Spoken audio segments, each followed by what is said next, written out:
नहीं होगी। इस मुद्दे पर बातचीत करने के लिए हमारे साथ बातचीत करते हैं डॉक्टर सेठ। देश में अब ओमिक्रॉन के मरीजों की संख्या 21 तक पहुंच गई है। सबके जहन में यही सवाल है कि ये जो कोरोना का नया स्वरूप आया है, नया वेरिएंट है, इससे कितना सावधान रहना और कितना डरना है? तो ये कॉज ऑफ कंसर्न तो है ही, there is no question about that कि हमें कॉशियस रहना है।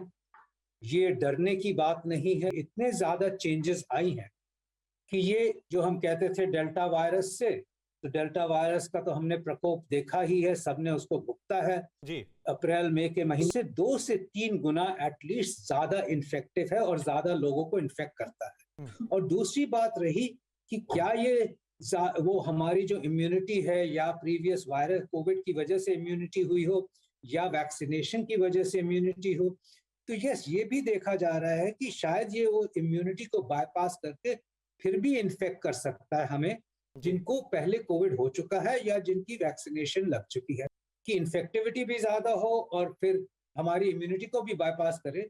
तो इसका फैलना हमें वाकई एक गंभीर समस्या लगती है।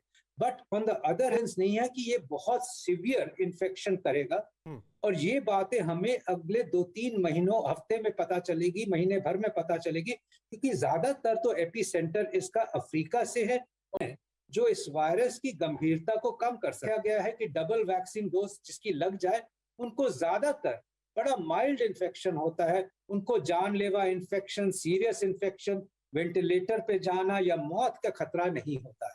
वैक्सीनेशन नहीं लगाया, मैं अभी भी कहूंगा कि सेकेंड डोज जल्दी लगाइए, जिसने सेकेंड डोज नहीं लगाई है, और जिन्होंने हेजिटेंसी की वजह से लगाया नहीं है, उनको जल्द से जल्द अपनी वैक्सीनेशन को कंप्लीट करना ही है।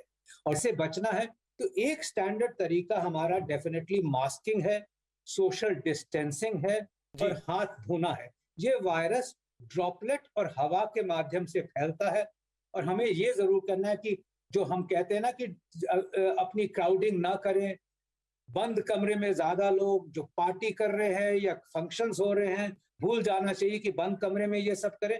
और बाहर जाते वक्त हमें एटलीस्ट कपड़े के मास्क जो यूज कर रहे हैं उसके साथ हम जो ₹1 का ही आता है उसको यूज करें, सो दैट हमारी इन्फेक्शन रेट कम हो जाए। प्रैक्टिकली बहुत कम लोगों को हो सकती है, तो सही तरीके से मास्क पहने, डिस्टेंसिंग रखें। अभी भी समझे कि ये वायरस हमारे चारों तरफ और हमें गंभीरता से इन्फेक्ट कर सकता है। पैनिक नहीं है, प्रिकॉशंस लेनी है।